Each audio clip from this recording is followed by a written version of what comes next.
गुरुदेव भगवान मिल जाते हैं तो जीवन में किसी भी प्रकार की कमी नहीं रहती। कहे तो जय माता दी। तो कहते हैं प्यारे, गुरु बना लिया है या तो मत बनाओ, अगर बना लिया है तो उसकी आज्ञा का पालन करो।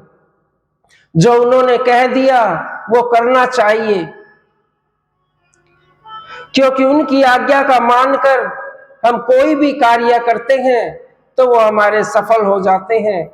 कुछ कार्य हमें ऐसे लगते हैं कि वो होने के नहीं है, पूरे नहीं हो सकते, या गुरुदेव भगवान ने ये बोल दिया कि ये कार्य होने का नहीं है। लेकिन प्यारे, हम भी यहाँ पर देखते हैं, हम भी गुरुदेव को बोलते हैं, गुरुजी आपने वैसे ही इस भगत की यहाँ भर दी, ये इसका कार्य होने वाला नहीं है। बहुत दूर दूर तक परिश्रम करके आया है, धक्के खाकर आया है, सभी लोगों ने मना कर दिया इसका कार्य नहीं होगा, लेकिन गुरुदेव भगवान ने कहा कि इसका हो जाएगा, तो उसका कार्य भी हुआ है। कह दो जय माता दी। तो प्यारे, ही एक ऐसा राजा, मधुकर राजा, जब हमारे देश पर मुसलमानों का राज था तो उनके अधीन वो कार्य करते थे, लेकिन उन्होंने एक परंपरा अपनी नहीं छोड़ी। क्या? कि मस्तक पर तिलक लगाना या त्रिकुंड बनाकर निकलना। अपने हिंदू रीति रिवाज को नहीं छोड़ा, अपने सनातन धर्म को नहीं छोड़ा। जब राजभवन जाते थे मिलने के लिए तो वो भी तिलक लगाकर आते थे, त्रिकुंड बनाकर आते थे। तो ऐसे ही जब काफी समय चलता रहा तो एक दिन शहंशाह को गुस्सा आया कि ये हिंदू राजा, ये हमारे अधीन है, ये हमारे शरणागति हैं, हमने इनको भी लूट सकते थे, लेकिन ये हमारे अधीन होकर कार्य कर रहे हैं। तो आगे से इनको कह दो कि कोई भी राजभवन में तिलक लगाकर ना आए, जनेऊ पहनकर ना आए, किसी की चोटी बड़ी नहीं होनी चाहिए, सबकी काट दो, अगर अन्यथा इस राज दरबार में इनकी एंट्री बंद कर दो, नहीं आना है। तो एक दिन ऐसा ही हुआ कि जब शहंशाह ने देखा कि मेरे दरबार में मुसलमान व्यक्ति इतने हैं, मेरे धर्म के तो बहुत कम हैं और हिंदू धर्म के इतने ज्यादा हैं, सभी के मस्तक पर तिलक है, तो उसको बड़ा बुरा लगा कि ये अपनी परंपरा को नहीं छोड़ रहे हैं, और आदेश दे दिया कि जो भी तिलक लगाकर राजभवन में आएगा उसको मृत्यु दंड दिया जाएगा। तो आगे से कोई भी तिलक लगाकर, चोटी रखकर और जनेऊ पहनकर नहीं आएगा। जब ये दिया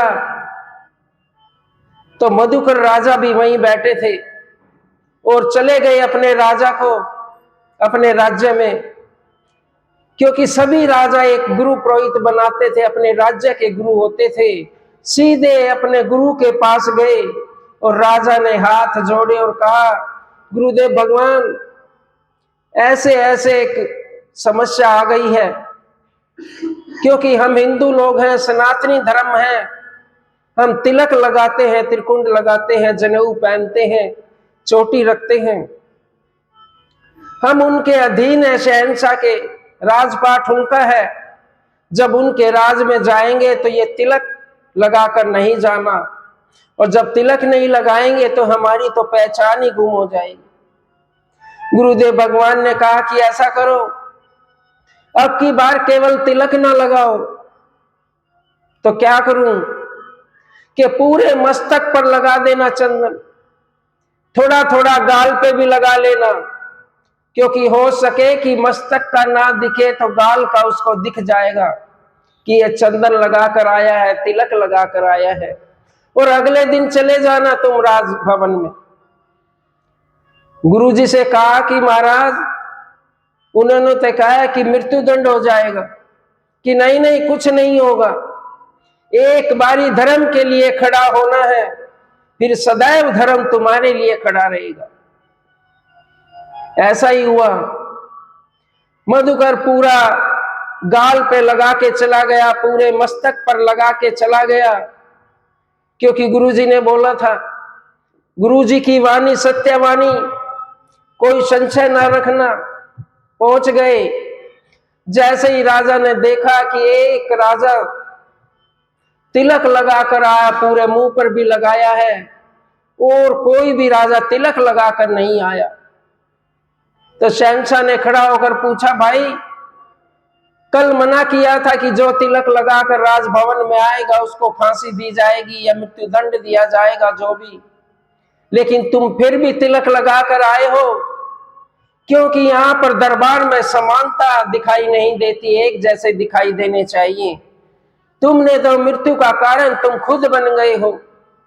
जैसे ये बात सुनी, राजा ने खड़ा हो गया और बोला कि शहंशाह, जिस देश में तुम राज्य पाठ संभाल रहे हो ये सनातन धर्मी है, इसका सनातन और इसका धर्म पढ़कर तुम इस देश में आए हो, और मैं भी इसी देश का नागरिक हूं, और मेरे देश को मेरे धर्म से जानते हैं, ना कि किसी और चीज से, और मेरा धर्म है वही मेरे समाज को जानता है कि मैं किस समाज से हूं, किस धर्म से हूं।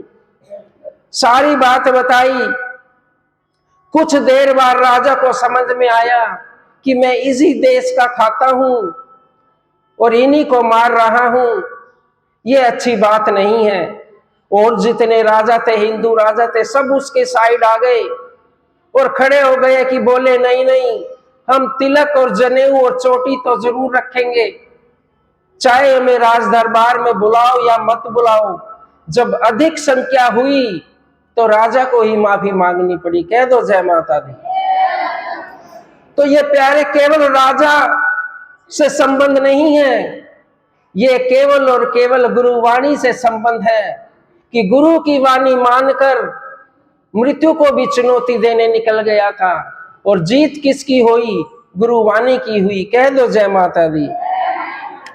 तो प्यारे, गुरु की वाणी को संशय ना करना, गुरु की वाणी को मानना, क्योंकि वो ही एक वाणी है जो भव से पार उतार सकती है, इस समाज में भी पार उतारती है। कितने सारे भाई बहन बैठे हैं, देखिए एक बारी, और जिन्होंने गुरु नाम ले रखा है, सत्संग की सेवा है, उन सब को लोग अलग नजरिए से देखते हैं। वो ये बात तो वही बता सकते हैं। समाज में एक उनका मान प्रतिष्ठा का सम्मान पद बन जाता है। वो किसकी वजह से बनता है? वो गुरुदेव भगवान की वजह से बनता है। जिस सिंहासन पर तुम बैठ गए हो, जहां गुरुजी ने तुम्हारी पूजा आरंभ कर दी है या तुम्हारी बात मान रहे हैं लोग, तो उस सिंहासन पे किसने बिठाया है? गुरुदेव भगवान ने। क्यों बैठे हो? कि तुमने केवल और केवल गुरुदेव की वाणी का पालन किया, इसीलिए तुम्हें वो सिंहासन मिला। कह दो जय माता दी। तो प्यारे, उसको खराब ना करो। इस संसार में कोई भी व्यक्ति आया है वो बिना गुरु के नहीं गया, चाहे भगवान श्री राम थे, चाहे भगवान श्री कृष्ण। कहने का तात्पर्य है, जो साक्षात भगवान इस धरती पर आए, उन्होंने भी गुरु को धारण किया है, तब जाकर उनके जीवन का कल्याण इस पृथ्वी लोक पर हुआ है। आप और हम तो एक छोटे से मनुष्य हैं। हम कुछ नहीं जानते, लेकिन फिर भी गुरु की वाणी बड़ी अमृत है, क्योंकि गुरु कभी भी अपने लिए काम नहीं करता। गुरु अपने अनेक भक्तों के लिए कार्य करता है, किसी एक व्यक्ति के लिए नहीं करता। कह दो जय माता दी। तो प्यारे, सूरदास जी हमारे बहुत बड़े महाराज हुए हैं। बड़ा अच्छा कथन भी है उनका इसी गुरुवाणी से संबंधित। नाम सबने सुना होगा, कथा बहुत कम ने सुनी होगी। एक गांव में जन्म हुआ, पैदाइशी अंधे, आंखें नहीं थी, बहुत गरीब परिवार, ब्राह्मण का परिवार सूरदास जी का। देखिए गुरु की महिमा कैसी होती है। गुरु को ये ना देखो कि ये मेरे लायक है कि नहीं, वो गुरु तुम्हें देखेगा कि तू मेरे लायक है कि नहीं। कह दो जय माता दी। तो प्यारे, ब्राह्मण का परिवार, जन्म से अंधे सूरदास जी, और बहुत गरीब परिवार। कभी हफ्ते 2 हफ्ते में काम मिलता था उनके पिताजी को तो घर का खर्चा चलता था। लेकिन सूरदास जी पैदाइशी अंधे तो थे ही, लेकिन भगवान का भी स्मरण करते थे। क्योंकि कहते हैं, कुछ बच्चे तुमने भी देखे होंगे कि जिनके संस्कार बनते हैं ना, कोई बहुत सारे ऐसे कार्य हैं कि बच्चों को सिखाए नहीं जाते, अपने आप उनके अंदर उत्पन्न हो जाते हैं। कभी भी देखना बच्चों को, तो वे उनके जन्मों के कारण बनते हैं, तब उत्पन्न होते हैं और संस्कार बनते हैं। तो इसीलिए सूरदास जी भी पिछले जन्म में भगत थे, तो अब की बार भी भक्ति मिल गई, लेकिन आंखें नहीं मिली। कह दो जय माता दी। तो प्यारे, जब सूरदास जी बहुत छोटे थे, उनके पिताजी पंडिताई का कार्य करते थे, पुजारी का, जहां से जो सामान मिलता लाते, लेकिन बड़ी मुश्किल से घर चला रहे थे। लेकिन सूरदास जी को एक जन्म से ही भगवान ने एक सिद्धि दे दी थी कि वो किसी का भी कुछ भी बता सकते थे कि मेरा सामान चोरी हो गया है,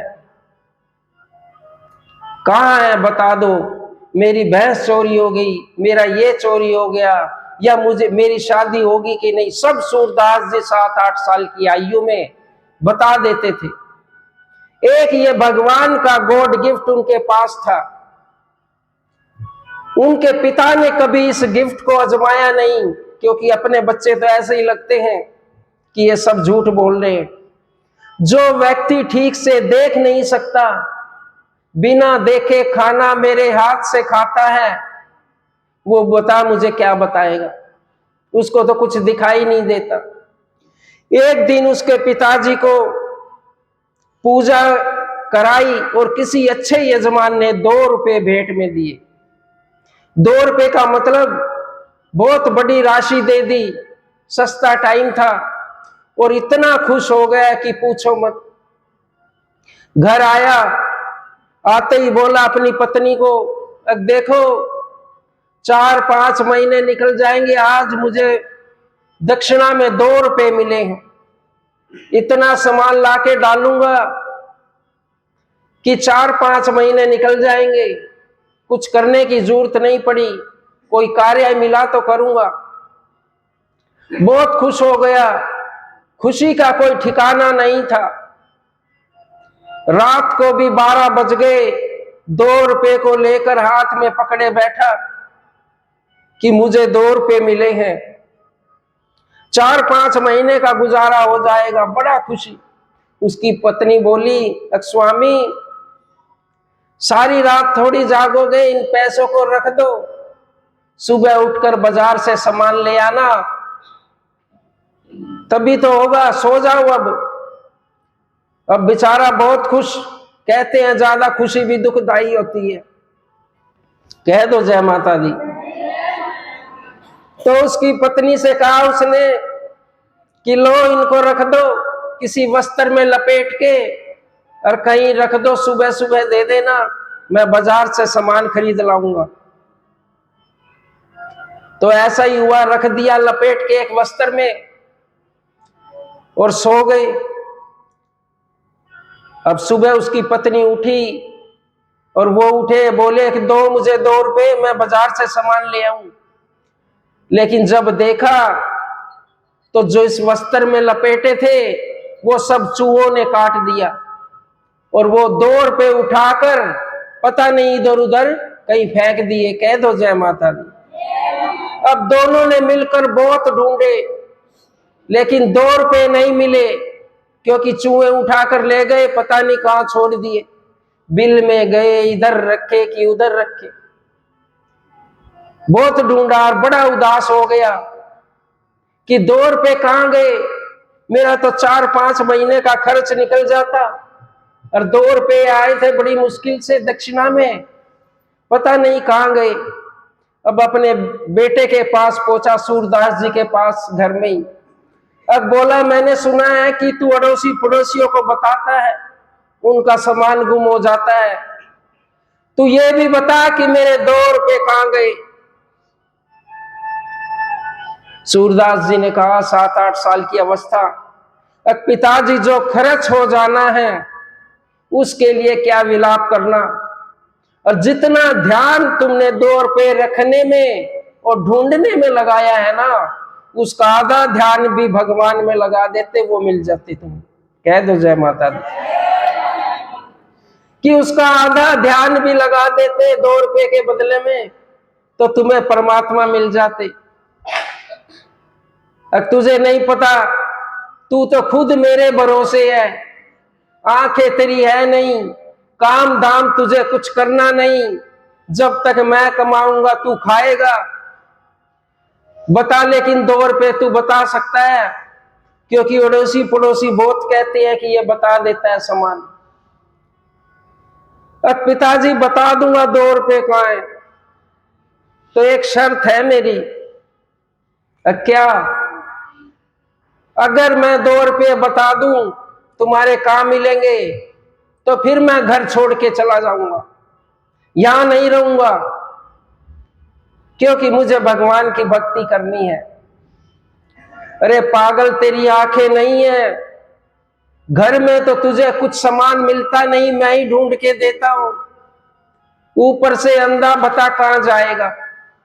लेकिन इतना परेशान था उसका पिताजी कि 2 रुपए मिल जाए, मेरे पैसे मिल जाएं, कि नहीं नहीं कुछ नहीं है, तू कहीं नहीं जाएगा, लेकिन मेरे 2 रुपए बता। देख लो पिताजी, मैं चला जाऊंगा छोड़कर। अरे कोई नहीं, तुझे कोई नहीं रखेगा, तेरी आंखें नहीं है।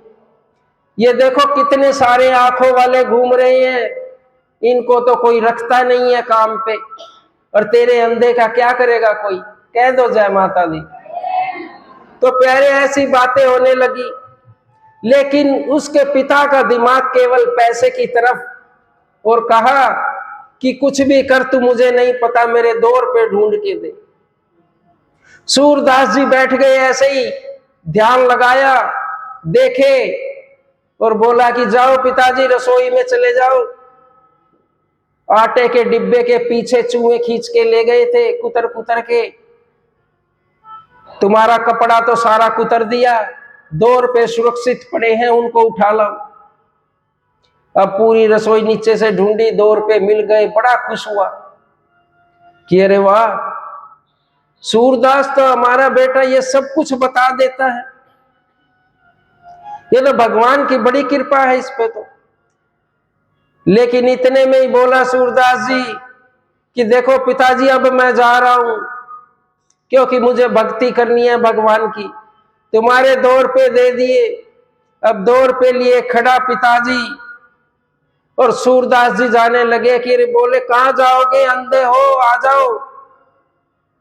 थोड़ी देर में बोला चलो कोई बात नहीं, अंधा है, भूख लगेगी, थोड़ी बहुत देर में वापस आ जाएगा। कह दो जय माता दी। वो 2 रुपए मिलने की इतनी खुशी थी, बेटा जा रहा है, जाने दो, आ जाएगा शाम तक घूम के। इसके दोस्त है ना, वो ले आएंगे इसको, कौन रखेगा इसे। अब जाने लगे, पिताजी कहने लगे कहीं गिर जाओगे। सूरदास जी ने कहा कि भगवान ने तुम्हें आंखें दी हैं कि इस खड्डे को देखने के लिए कि तुम खड्डा बचाकर चले जाओ। भगवान ने तुम्हें आंखें दी हैं, ये सड़क पर मोड़ आ गया, इसको मुड़ जाओ। लेकिन मुझे आंखें नहीं दी, लेकिन बदले में भगवान जी मुझे चलाते हैं, इसीलिए मैं सीधा चलता हूं, कहीं टकराता नहीं। भगवान जी मेरा हाथ पकड़कर चलते हैं, इसीलिए मुझे अंधा बनाया है। ऐसी ऐसी बातें करने लगे और कहते कहते चले गए। 2-3 दिन हो गए, एक पेड़ के नीचे बैठे, ना कोई खाना ना कोई पीना, क्योंकि कुछ मिला नहीं, माता पिता के सिवाय कौन देता। उधर से ही एक गवाला जा रहा था, और गवाला भी कैसे जा रहा था, रोते हुए, बहुत तेज तेज रोता हुआ जा रहा है कि पता नहीं मेरी गायें थी कितनी सारी, सब गुम हो गई इस जंगल में, और मैं 2 घंटे से ढूंढ रहा हूं, कहीं कुछ नहीं मिला। अब बताओ कैसे मिलेगी, रोता हुआ जा रहा था। और ये बात सूरदास जी ने सुन ली। सूरदास जी ने बोला कि इधर आओ, क्या हुआ? कि ऐसे ऐसे महाराज गाय गुम हो गई और घर क्या लेके जाऊंगा, एक भी नहीं मिली जंगल में। कि गाय तो मैं बता दूंगा, लेकिन मेरा हाथ पकड़ के मुझे ले चले एक बारी। जब उस गवाले ने देखा, अरे तुम आंखों से अंधे, मेरी गाय क्या बताओगे, तुम खुद नहीं चल सकते। गवाल सूरदास जी ने कहा नहीं नहीं मैं बता दूंगा, बैठो बैठो। अब सूरदास जी ने ध्यान लगाया, देखा, भगवान का नाम लिया और सारी गायें दिखाई देने लगी सूरदास जी को, और बता दिया जाओ इस दिशा की ओर, तालाब में पानी पी रही है, ले आओ। वो तो भागा भागा गया। जब गाय लेकर वापस आया तो वहीं सूरदास जी बैठे थे। वो कहाँ हिलने वाले बेचारे, दिखाई तो कुछ देता नहीं था। अब बोले, गवाला आया सूरदास जी को पैरों में लेट गया, बोला महाराज आपने मेरी गाय दिला दी, नहीं तो मिलती नहीं, इनको तो आज जंगली जानवर ही खा जाते। आपका बड़ा बड़ा धन्यवाद, क्या दूं महाराज मैं आपको। ये सुना और सूरदास जी बोले कि भाई 3 दिन से भूखा हूं, घर से निकल चुका हूं, खाने का कुछ नहीं है मेरे पास, पानी भी नहीं पिया, जहां मिला कहीं पी लिया। तो एक काम कर, कुछ ना दे, मेरे खाने पीने का इंतजाम कर दे। अब ये बात कही, गवाला खुश हुआ कि बोला एक काम करो महाराज, आपने मेरी गाय ढूंढवाई और बता दिया कि यहाँ है, आप 2 गाय रख लो, इनका दूध निकालो और मजे से पियो। रे भाई मैं इतना काम करता तो मेरा बाप घर से क्यों निकालता, काम ही तो नहीं कर सकता हूं मैं, बता ही सकता हूं, केवल काम नहीं कर सकता। तो ठीक है, एक काम और कर देता हूं, एक गवाला रख देता हूं तुम्हारी गायों की सेवा के लिए, तुम यहां बैठकर भजन करो, दोनों समय तुम्हें दूध पिलाएगा और खाना जो आदि चाहिए वो भी देगा। कह दो जय माता दी। तो भगवान जी ने ऐसी व्यवस्था कर दी, जंगल में मंगल हो गए, वहीं पर गायों का दूध मिले, एक काम करने का सेवक मिल गया, बस अब तो भगवान का भजन करे, दोनों समय दूध पिए, बड़ा आनंद हो गया क्योंकि भगवान ने उंगली पकड़ ली। लेकिन इतने में उस व्यक्ति ने क्या किया, गांव में गया, वो भी बड़ा प्रसन्न था कि मेरी गाय गुम हो गई थी, पूरे गांव में बता दिया कि एक ऐसा ऐसा महाराज बैठा वहां पेड़ के नीचे, वो सब बता देता है, अगला पिछला जो होने वाला है सब बता देगा तुम्हें, कहीं तुम्हारा सामान गुम होएगा वो भी बता देगा। इतने में तो बस फिर क्या था, लोगों को तो केवल काम चाहिए। वहीं जंगल में भीड़ लग गई और लाइन बन गई सूरदास जी से मिलने के लिए, और जो उसका गवाला था वो केवल और केवल लाइन बनाने में ही रह गया। अब तो खाने का इतना आने लगा कि आनंद हो गई। अब जो भी पूछे सूरदास जी से कि बताओ मेरे लड़के की शादी कब होगी, फलाने दिन हो जाएगी, उस दिशा से होगी, बिल्कुल सच बताए सारी बातें, किसी की भी बात झूठी नहीं। क्यों? क्योंकि ये भगवान का दिया हुआ प्रसाद था उसके पास। तो एक व्यक्ति आया, ऐसे ही बोला कि बताओ मेरे लड़के की शादी कब होगी। बोले कि शादी तो होगी पर इसकी पत्नी मर जाएगी। उनका फिर महाराज दूसरी शादी कर दूंगा। कि बोला वो भी मर जाएगी, तो इसका मतलब इसकी शादी ना करूं, तुम नहीं करोगे तो ये खुद कर लेगा, तो भी इसकी पत्नी मर जाएगी, क्योंकि इसके भाग में पत्नी का सुख नहीं है, मर जाएगी। सारी बात बता दी उसको। ऐसा ही एक भगत है ना, गुरु जी के पास भी आया था, याद आ गई बीच में। गुरु जी के पास एक ऐसा भगत आया था, पुराना भगत है, जानते हैं सब, एक शादी हो चुकी थी उसकी। गुरु जी से बोला, वो पत्नी उसकी मर गई। गुरु जी से बोला, गुरु जी एक शादी हो गई, मेरी पत्नी मर गई है, मेरी दूसरी शादी करा दो। हाथ जोड़े ऐसे दरबार में बैठा। गुरुजी बोले कि चाहे तू कितनी शादी कर ले, तेरे भाग में पत्नी का सुख नहीं है।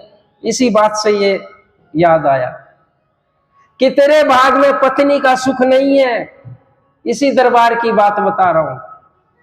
तो फिर मत कर शादी, जिससे भी शादी करेगा फिर मर जाएगी वो, और तू ऐसे ही रह जाएगा। कह दो जय माता दी। उसने क्या किया कि गुरुजी के इतने समीप पहुंच गया, सेवा कर करके जो नहीं देना था ना, वो भी गुरुजी ने दे दिया। एक पत्नी मरी थी, दूसरी शादी के लिए दरबार में आया था। आज 4 पत्नियां मर गई, फिर भी उसके नसीब में पत्नियां नहीं है। बहुत सारे भगत जानते होंगे। उसने 4 शादियां की, गुरुजी के इतने पास आ गया था, मीठा मीठा बोल के केवल अपना कार्य लिया। एक एक शादी करवाता रहा और उसकी पत्नी मरती रही, फिर भी गधा समझा नहीं कि गुरुजी ने पहले समय में क्या बोला था कि कोई शादी नहीं करनी। तो 4 पत्नियां मर गई उसकी। फिर भी एक बारी गुरुजी ने सोचा कि ला परीक्षा ले लूं। भगत को बुलाया, कहा जा बेटे, तेरी 4 पत्नियां मर गई, अब कैसे काम होगा? एक काम करती हूं, तेरी एक शादी और करा देती हूं, तेरे घर में खाना वाना बन जाएगा और सब कुछ हो जाएगा। 5वीं शादी पे भी हाथ जोड़ के बोला, गुरुजी कर दो कृपा। अरे भाई कितनी मारोगे? कह दो जय माता दी। ये क्या कृपा है? सिर्फ और सिर्फ अपना स्वार्थ देखा, गुरु की वाणी पे काम नहीं किया। 5वीं मरवाने के लिए तैयार हो गए, हाथ जोड़ लिए, गुरुजी कृपा कर दो। अरे गधे, तेरी परीक्षा ले रहे हैं गुरुजी, कितनी मरवाएंगे भाई? तो ऐसे ही वो था भाई जिसका सूरदास जी बता रहे थे कि कैसे ही कर लेना, इसके भाग में कोई पत्नी का सुख नहीं है, सब मर जाएंगी, लेकिन काम नहीं चलेगा कुछ भी। तो दरबार लगता रहा, सूरदास जी का लाइन लग गई। अब लोगों के काम हुए, सुंदर भवन बना दिया जंगल में, इतने सारे सेवादार रहने लगे जैसे गुरुजी के हैं। अब सोचो तुम, गुरुजी बैठे हैं देखो सिंहासन पर, बिल्कुल यही। और जब लोगों के काम हुए तो देखो ये आश्रम बनवा दिया, सब कुछ कर दिया, क्योंकि काम से ही होता है ना प्यारे, स्वार्थ तो थोड़ा कहीं ना कहीं होता है। तो एक दिन सूरदास जी ने सोचा कि मैंने बहुत काम कर लिया, अब नहीं कुछ करूंगा, और ऐसे ही सिंहासन पर बैठ गया, गद्दी पर। सारे भगतों से बोले कि बताओ तुम मेरे भगत हो? सभी हाथ उठाया, हाँ गुरुजी, हाँ गुरुजी, सबने। बोला तो एक काम करना, आज के बाद दरबार में कोई पूछा नहीं होगा, किसी को नहीं बताया जाएगा कि उसके साथ क्या घटित होगा, क्या होने वाला है, क्या हुआ, किसी को नहीं बताया जाएगा। भाई आधे तो वहां से 50% व्यक्ति अपना आसन उठाया और निकल गए। क्यों? अब तो गुरुजी बताएंगे नहीं, अब गुरुजी के पास क्या है, अब तो कोई फायदा नहीं है गुरुजी के पास आने का, क्योंकि कुछ बताएंगे नहीं। और आधे जो बेचारे पुराने सेवादार थे बैठे रहे, और वो भी एक एक करके निकल गए। गुरुजी मेरी पत्नी बहुत बीमार है, उसे दिखा लाऊं, ये कहकर गया, वो आज तक पत्नी नहीं दिखाई और निकल गया पतली गली से। और सूरदास जी केवल अकेले बैठे रह गए, केवल अकेले बैठे रह गए सूरदास जी। सभी संगत छोड़कर चली गई, अकेले बैठे राजभवन में, इतना सुंदर भवन बना दिया, अकेले बैठे। और सूरदास जी बड़े प्रसन्न हुए, क्यों? कि अरे भाई अब भगवान का नाम बड़े आनंद से लूंगा। कह दो जय माता दी। ये भगत मुझे बहुत परेशान करते थे, किसी भी टाइम आ जाते थे, मेरी भैंस गुम हो गई, मेरी गाय भाग गई, मेरा बच्चा पढ़ता नहीं है, पता नहीं कितनी सारी बातें थी, बहुत परेशान थे गुरुजी। अब भगवान का नाम लूंगा चैन से और सबको देखो सत्संग भी सुनाऊंगा। अब भाई गुरुजी अकेले बैठे रह गए, सत्संग सुनने वाला कोई नहीं। सूरदास जी अकेले बैठे सत्संग सुना रहे, किसको? संगत तो भाग गई, क्योंकि गुरुजी ने मना कर दिया किसी को नहीं बताएंगे। अब सत्संग सुना रहे, उसको सुन कौन रहा था? उसको भगवान जी सत्संग को सुन रहे। तो बैठे रहे। एक दिन लाला जी आया, जिसने भवन बनवाया था। बोला, महाराज गुरुजी, मेरा भी परिवार बढ़ गया है, आप तो कहीं भी जाके रह लोगे, इस भवन ये छोटे बेटे को दे दूंगा, ये इसमें रह लेगा, बड़े पैसे लगे थे जब बनवाया था। अब तो आप कुछ नहीं बताते, किसी काम के नहीं रहे। कह दो जय माता दी। तो भाई ऐसे मत सोचना, उसमें भी गुरु की कोई रजा होती है। और गुरु जी ने तो अपनी वही छोटी सी पुंडोकली उठाई, एक लाठी फिर निकल गए आगे, दूसरे गांव में निकल गए। कह दो जय माता दी। अब दूसरे गांव में निकले, फिर पेड़ के नीचे बैठ गए, खुले में आ गए सूरदास जी और ध्यान लगाया। 3-4 दिन हो गए, सोचते रहा कि कुछ जीवन में छूट गया है, कुछ भक्ति पानी है। किसके द्वारा? याद आया, अरे सूरदास, तूने तो अपने जीवन में गुरु नहीं बनाया, तेरी मुक्ति नहीं होगी। सूरदास जी के अंदर यह मंथन चला हुआ था कि तूने गुरु नहीं बनाया, तू तो अभी भागा भागा फिर रहा है इस संसार में, तेरी मुक्ति और तेरा यत्न कैसे होगा? ये विचार आने लगे सूरदास जी के दिमाग में। जब ये सोचा, बैठ गया और 2-4 आदमी बात करते हुए पेड़ के नीचे से जा रहे थे। उन्होंने सुना कि भाई परसों तो हमारे गांव में बड़े महाराज आएंगे। दूसरा बोला कि कौन महाराज आएंगे?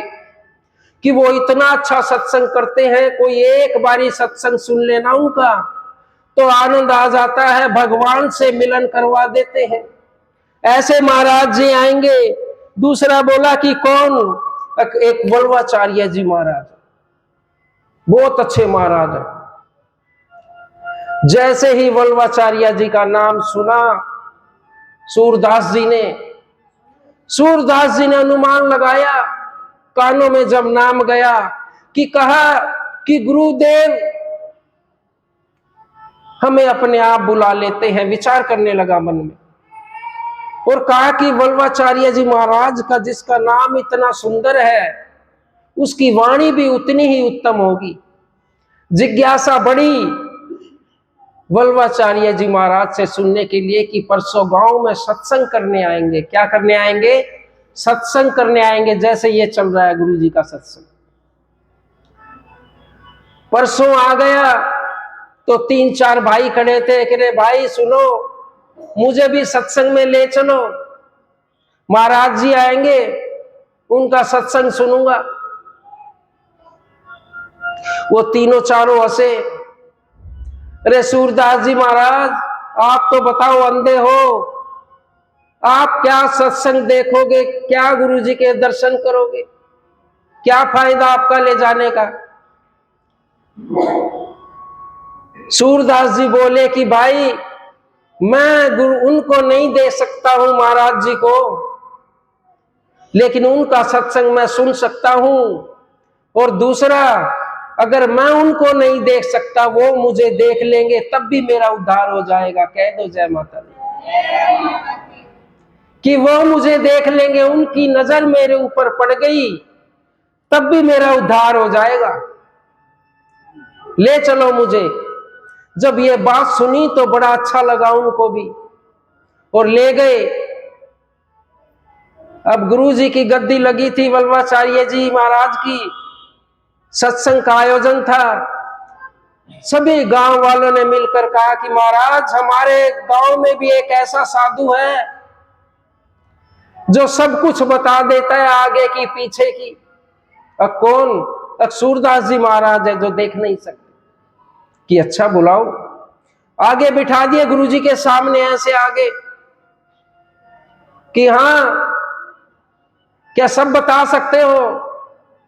गुरुजी पहले बताता था महाराज जी, अब नहीं, क्योंकि इस बताई बतुई ने, इस पूछे के काम ने मुझे भगवान से दूर कर दिया। इन लोगों ने किसी भी समय आ जाते हैं, तब भी पूछ लेते हैं और कहते हैं बहुत दूर से आया हूं, चाहे महाराज जी इसी गांव से आया हो, तब भी बहुत दूर बताता है। समस्या ऐसी बता देता है कि मुझे उठना मुश्किल हो जाता है, तो अब मैं भगवान का नाम लेता हूं। तो अच्छा, तो ये बताओ तुम क्या कर सकते हो? कोई वचन सुनाओ, कोई पद सुनाओ, कोई गीत सुनाओ। सूरदास जी ने हाथ जोड़े कहा, मैं बहुत पापी हूं, एहसान फरामोश हूं, जितना वो मुझे खाने का देता है उसके बदले में मैं उतना भी गुरु नाम नहीं लेता हूं, उतना भी उसका सिमरन नहीं करता हूं। जब ये कहा, फिर कहा महाराज जी ने, अरे ये नहीं, कुछ और सुनाओ, कुछ और सुनाओ। हाँ, फिर हाथ जोड़े सूरदास जी ने कि बोला, मैं तो इन जो पापी हैं, इन पापियों का भी सरदार हूं, ये पाप कम करते हैं, मैं इनको पाप करने का कार्य कम करता था, मैं तो इनका भी सरदार हूं महाराज। अब जब ये बातें और सुनी, गुरुजी बोले, महाराज जी, अरे भाई, तुम हर बात में अपने आप को ही क्यों कोस रहे हो कि मेरे में कमी है? कि महाराज मैंने तो हमेशा यही भक्ति की है, केवल और केवल अपने अंदर कमी निकाली है, किसी दूसरे के अंदर नहीं, और मेरी कमी आज तक पूरी नहीं हुई है। लेकिन बताओ, चलो तुम एक काम करो, कहते हैं तुम्हें दिखाई भी देता है, तुम बता सकते हो। अब तुम मेरे सामने बैठे हो, ये सोचो, ये बताओ सबके सामने कि मैं तुम्हें कैसा दिखता हूं। सूरदास जी ने आंखें बंद की, हाथ जोड़े और बताना चालू किया कि वाह महाराज जी, बड़े सुंदर दिखाई दे रहे हैं। ऊपर पगड़ी है, गोल तिलक लगा हुआ है, रंग बहुत भूरा है, आंखें काली है, ऊपर से लेके नीचे तक वर्णन बताने लगे। और जैसे ही यहां आए, जब ये सुना सबने, तो ऐसे के ऐसे बता दिया। महाराज जी ने कहा कि और बताओ, ये बात सही बताई है तुमने, और बताओ। जब महाराज जी ने बोला कि और बताओ, तो फिर सूरदास जी ने हाथ जोड़े और बताना चालू किया, और फिर आंखों में आंसू आ गए सूरदास जी के। बोले कि महाराज जी, बाईं ओर तो आपके बताओ लक्ष्मी मां बैठी है, दाईं ओर आपकी गोद में नारायण भगवान बैठे हैं, मैं तो उनके भी दर्शन कर रहा हूं। गुरु जी ने देखा इधर उधर कुछ नहीं, लेकिन उनकी शक्ति, और वो सूरदास जी भगवान के दर्शन कर रहे हैं गुरुदेव भगवान में। वहीं से गुरुदेव भगवान की सूरदास जी की जय जयकार होने लगी, क्योंकि भगवान की भक्ति, उससे पहले सूरदास केवल बता सकता था कि किसका सामान कहां पड़ा है, लेकिन गुरु के आशीर्वाद से साक्षात देखने लगा अपनी अंतरात्मा में कि सामने क्या चल रहा है। यह किसके आशीर्वाद से संभव हुआ? केवल और केवल गुरुदेव भगवान के आशीर्वाद से। वल्लभाचार्य जी को गुरु बनाया अपना, दान दक्षिणा दी, निकले बर्मन की तरफ। लेकिन कहते हैं कि भक्तों की परीक्षा तो निरंतर होती रहती है, क्योंकि कोई नहीं रोक सकता। कहते हैं गुरु तभी बनाओ जब आपके अंदर जिज्ञासा उत्पन्न हो जाए। कहते हैं एक बारी गुरु को देखने से आपके अंदर भक्ति उत्पन्न हो जाए, भगवान का भाव अगर आ जाए तो गुरु बना लो। आपके अंदर से क्रोध खत्म होने लगे, द्वेष खत्म होने लगे, तो गुरु को धारण कर लो। अगर देखने से कुछ ना हो तो फिर मत बनाना, या तो तुम्हारे शिष्य तव में कमी है या फिर गुरु तव में कमी है, फिर ना बनाना। लेकिन आपका भाव कम नहीं होना चाहिए, ये सारी चीजें हो जाएंगी। कह दो जय माता दी। तब रोज सूरदास जी मंदिर में दर्शन करने के लिए जाने लगे और भगवान जी के दर्शन करते साक्षात जैसे ही पर्दा खुलता सारा वर्णन बताते थे, गा के हारमोनियम बजा के और गा के बता देते थे कि आज भगवान ने मोर मुकुट धारण किया है, ऐसी पगड़ी है, पीतांबर वस्त्र है, ये वाली बांसुरी है, या जो भी श्रृंगार था पूरा गा कर बताते थे। अब मंदिर के पुजारियों ने सोचा कि जो ये पहले ही रटलाता है, दिखाई तो कुछ देता नहीं इसको, पहले ही रटलाता है, और हम भी है ना कुछ ऐसा ही हो जाता है कि जो ये रट के लाता है ना वही भगवान जी को वस्त्र पहनाते हैं। तो इससे बढ़िया है कि कल है ना पूछेंगे सूरदास जी से कि क्या पहना है। तो युक्ति लगा ली कि भगवान जी को अगले दिन कोई भी वस्त्र नहीं पहनाया, और सूरदास जी सामने बैठे और पुजारियों ने पूछा जो भगत दर्शन करने के लिए आते थे कि बताओ भगवान जी ने क्या पहना आज। सूरदास जी ने कहा पर्दा तो खोलो पहले। कि अच्छा। पर्दा खोला और बताया कि देखो कितनी सुंदर पगड़ी पहनी है, मोतियों की माला पहनी है। और जब नीचे देखा सूरदास जी ने तो हंसने लगे। क्या हुआ? आकाश तो भगवान बिल्कुल नंगे खड़े हैं, एक लंगोटी में, क्यों कुछ वस्त्र ही नहीं पहनाए थे। जब ये सुना सूरदास जी के मुंह से तो सभी पुजारी या जितने भी दर्शन करने के लिए आए हुए थे सब उनके चरणों में लेट गए, बोले कि हमें माफ कर दो, हमने तो आपकी परीक्षा लेने के लिए आज भगवान जी को वस्त्र नहीं पहना, लेकिन तुम तो साक्षात भगवान के दर्शन करते हो। सूरदास जी को कुछ भी दिखाई नहीं देता था, केवल और केवल सामने भगवान दिखाई देते थे। भगवान के दर्शन सूरदास जी को बहुत बाद में हुए, उससे पहले लाखों आदमियों को भगवान के दर्शन करा दिए थे सूरदास जी ने। कह दो जय माता दी। तो जब सूरदास जी के चरणों में लेट गए सब और माफी मांगने लगे, सूरदास जी ने कहा कि नहीं नहीं, कुछ भी ऐसी बात नहीं है, हमारा ध्यान केवल प्रभु चरणों में होना चाहिए, उन्हीं के सेवा में होना चाहिए। मैं तो केवल इतना चाहता हूं, इस जन्म सूरदास बना हूं, अगले जन्म भी सूरदास बन जाऊं, क्योंकि भगवान मेरे समीप रहते हैं, वही मुझे प्यार प्रेम करते हैं, वही मुझे खाने का देते हैं और मेरा ध्यान रखते हैं। कह दो जय माता दी। मैं करता रहूं गुणगान,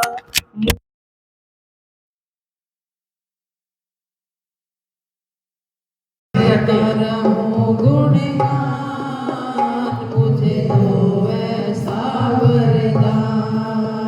मैं करता रहूं गुणगान, मुझे दो ऐसा वरदान। मैं करता रहूं गुणगान, मुझे दो ऐसा वरदान। तेरा नाम ही लेते लेते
फिर भी अर्ज करता हूँ, हो सके तो देना ध्यान।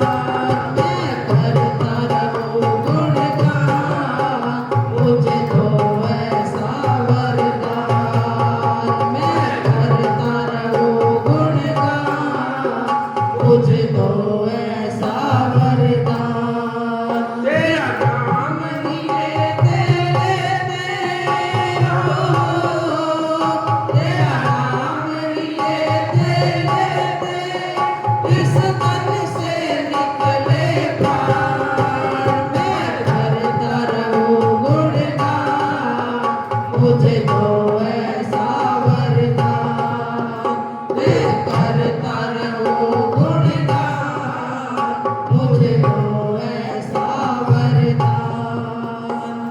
राधा मीरा नरसी जैसी दुख सहने की शक्ति दो। राधा मीरा नरसी जैसी दुख सहने की शक्ति दो। राधा मीरा नरसी जैसी दुख सहने की शक्ति दो। राधा मीरा नरसी जैसी दुख सहने की शक्ति दो। विचलित ना हूँ पथ से भगवन, मुझको ऐसी भक्ति दो। विचलित ना हो पथ से भगवन, मुझको ऐसी भक्ति दो। विचलित ना हूँ पथ से भगवन, मुझको ऐसी भक्ति दो। विचलित ना हो पथ से भगवन, मुझको ऐसी भक्ति दो। तेरी सेवा में ही बीते हो, तेरी सेवा में ही बीते जीवन की हर एक शाम। मैं करता रहूं गुणगान, मुझे दो ऐसा वरदान। मैं करता रहूं गुणगान, मुझे दो ऐसा वरदान। तेरा नाम लिए तेरे हो, तेरा नाम लिए तेरे, इस तन से निकले प्राण। मैं करता रहूं गुणगान, मुझे दो ऐसा वरदान। मैं करता रहूं गुणगान, मुझे दो ऐसा वरदान। क्या मालूम है कौन घड़ी में तेरा बुलावा आ जाए। क्या मालूम है कौन घड़ी में तेरा बुलावा आ जाए। क्या मालूम है कौन घड़ी में तेरा बुलावा आ जाए। क्या मालूम है कौन घड़ी में तेरा बुलावा आ जाए। मेरे मन की इच्छा मेरे मन ही मन ना रह जाए। मेरे मन की इच्छा मेरे मन ही मन ना रह जाए। मेरे मन की इच्छा मेरे मन ही मन ना रह जाए। मेरे मन की इच्छा मेरे मन ही मन ना रह जाए। मेरी इच्छा को पूरी करना हो, मेरी इच्छा को पूरी करना, मेरे गुरुवर कृपा निधान। मैं करता रहूं गुणगान, मुझे दो ऐसा वरदान। मैं करता रहूं गुणगान, मुझे दो ऐसा वरदान। तेरा नाम लिए तेरे हो, तेरा नाम लिए तेरे,